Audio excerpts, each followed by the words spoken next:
بسم اللہ الرحمن الرحیم۔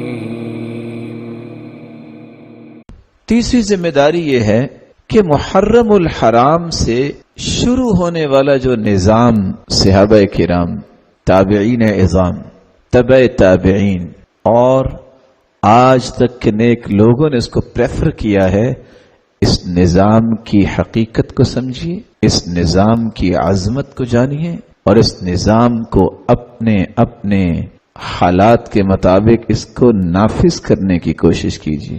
وہ نظام کیا ہے؟ اسلامی سال کی ابتدا اس مبارک مہینے محرم سے ہوتی ہے۔ آج ایک تعجب ہوتا ہے کہ ہر ایک کو تاریخ یاد ہے تو جنوری، فروری، مارچ، اپریل کی۔ کسی سے پوچھا جائے کہ آج ذی الحجہ کی کیا تاریخ ہے تو ایک نہیں، دسیوں محترم بھائی پریشانی کے عالم میں چلے جاتے ہیں، پتہ نہیں کون سی ہے۔ حالانکہ بینگ اے مسلم، ایک مسلمان ہونے کے ناطے سے میری زندگی کے ہر خوبصورت پہلوؤں کو اللہ نے اس نظام کے ساتھ معلق کیا ہے۔ مثال کے طور پر روزہ ہے، ہم کس بنیاد پہ رکھیں گے کہ جنوری کی پہلی تاریخ کو روزہ ہوگا؟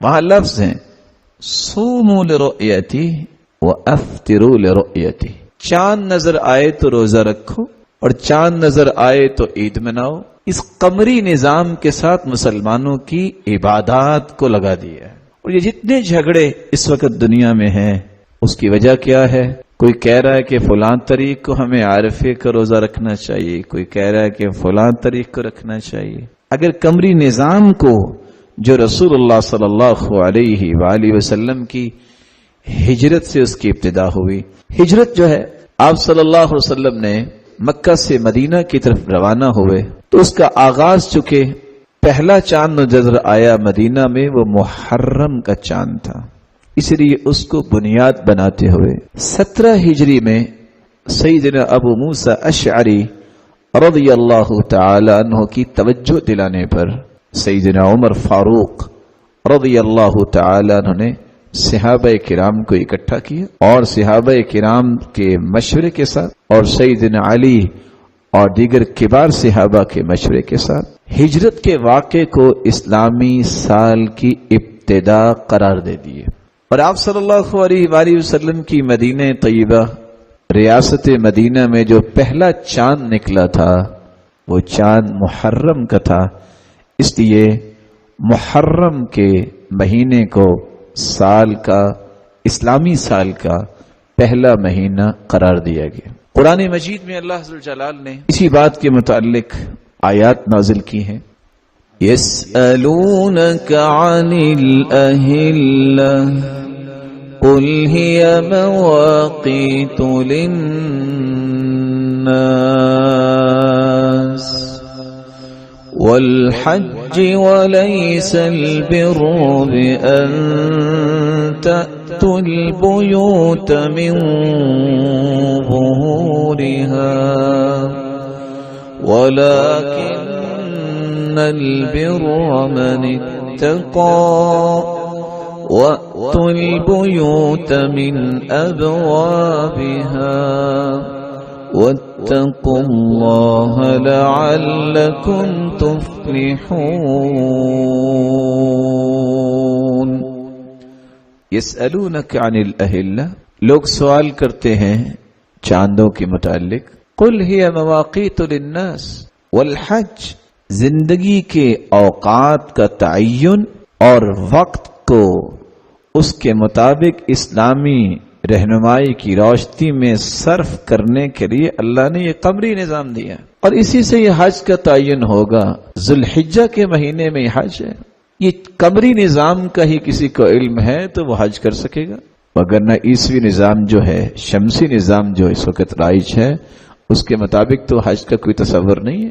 وہ تو کبھی کچھ ہوگی تاریخ، کبھی کچھ، لیکن یہ ایک نظام ہے جو ربانی نظام ہے، جو نبوی نظام ہے۔ وہاں روزہ رکھا جائے گا تو چاند کو دیکھ کر، افطاری کی جائے گی یعنی عید پڑھی جائے گی تو چاند کو دیکھ کے۔ اگر 30 دن مکمل ہیں تو کوئی اشکال نہیں ہے، اگر 29 دن کے بعد مطلع ابر آلود ہے، سمجھ نہیں آ رہی، چاند نظر آ گیا ہے 29 کے بعد پھر بھی عید ہوگی. اور اگر چاند نظر نہیں آیا, کچھ پتہ نہیں ہے, تو پھر فَإِنْ غُمَّ عَلَيْكُمْ, اگر معاملہ کچھ اس طرح بن جاتا ہے کہ سمجھ نہیں آ رہی چاند نکلا ہے کہ نہیں, موسمی حالات ایسے ہیں, فَأَكْمِلُوا عِدَّةَ 30, تو تم 30 کا عدد پورا کر لو, مہینہ 30 کا پھر ہو جائے گا. اسی طرح رسول اللہ صلی اللہ علیہ وآلہ وسلم نے یہ بھی فرمایا, وَلَيْسَ فِي مَالٍ زَكَاةٌ حَتَّى يَحُولَ عَلَيْهِ الْحَوْلِ. زکوٰۃ کا پورا نظام قمری نظام کے اعتبار سے اس ربانی نظام کا حصہ ہے کہ جب تک قمری سال مکمل نہیں ہو جاتا اس وقت تک مال میں زکوٰۃ نہیں ہے. آپ کے پاس سونا اور چاندی ہے, آپ کو زکوٰۃ کب دینی ہے؟ جب وہ نصاب تک پہنچے, اور وہ نصاب 1 سال تک آپ کے پاس اتنا پیسہ یہ سونا اور چاندی ہو. اللہ تعالیٰ نے اس زکوٰۃ کے نظام کو بھی قمری نظام کے ساتھ منسلک کیا.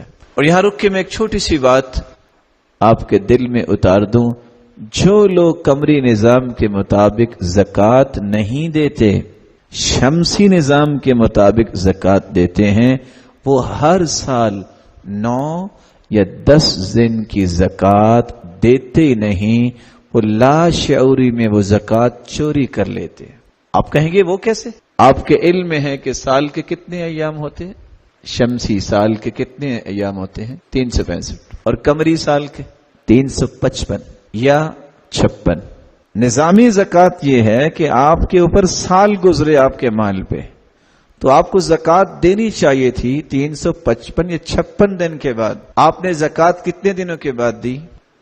9 یا 10 دن کی زکوٰۃ لاشعوری میں ایک مسلمان دیتا ہی نہیں جب وہ قمری نظام کو فالو نہیں کرتا. اللہ تعالیٰ نے ایک اور بات بھی سمجھائی. صحیح بخاری کی روایت ہے 1503, رسول اللہ صلی اللہ علیہ وسلم کی زبان اقدس سے, فرض رسول اللہ صلی اللہ علیہ وسلم زکاة الفطر صاعا من تمر او صاعا من شعیر على العبد والحر والذکر والأنثى والصغير والكبير من المسلمين وأمر بها أن تؤدى قبل خروج الناس إلى الصلاة. صدقہ فطر جس کو فطرانہ بولتے ہیں, یہ ہر مسلمان پہ فرض. کیسے مسلمان پہ؟ کوئی بڑا ہے چھوٹا ہے, مرد ہے عورت ہے, بچہ بھی ہے, اگر پیدا بھی ہوا ہے تو اس کا بھی فطرانہ دیا جاتا ہے. اور حکم کیا ہے؟ یہ عید کے دن فطرانہ دیا جائے گا, اور عید کے دن فجر کی نماز کے بعد سے عید نماز پڑھنے سے پہلے پہلے اس کو دیا جائے گا. اور عید نماز کا تعین ہی چاند سے ہوتا ہے. قمری نظام کا جس کو پتہ نہیں وہ اسلام کے اس پہلو کو اختیار ہی نہیں کر سکتا. بلکہ رسول اللہ صلی اللہ علیہ وآلہ وسلم نے یہ فرمایا تھا, افضل ایام الدنیا ایام العشر, سب سے افضل دن جو زندگی کے ایام ہیں وہ ذوالحجہ کے پہلے 10 دن ہیں. اور ان 10 دنوں کا تعین بھی قمری نظام سے ہوگا. چاند کا پتہ ہوگا کہ چاند ذوالحجہ کا طلوع ہوا ہے, تب اس کی افضلیت کو لینے والے جو ہیں وہ روزہ بھی رکھیں گے, وہ تکبیریں بھی کہیں گے, وہ اللہ کا ذکر بھی کریں گے, نوافل بھی پڑھیں گے, خیر کے کام بھی پڑھیں گے. اگر قمری نظام سے واقفیت نہیں ہے اور اس کی پرواہ نہیں ہے تو کبھی بھی ان افضلیت کے ایام میں افضلیت کے کام انسان کر ہی نہیں سکتا. اس لیے ایک مسلمان کی تیسری ذمہ داری یہ ہے کہ وہ اس قمری نظام کو سمجھے, اور اس قمری نظام کے ساتھ اللہ تعالیٰ نے جن جن عبادات کو لگایا ہے ان کی صحیح کیفیت بھی اس وقت پوری کر سکے گا جب وہ قمری نظام کے مطابق اس کو چلائے.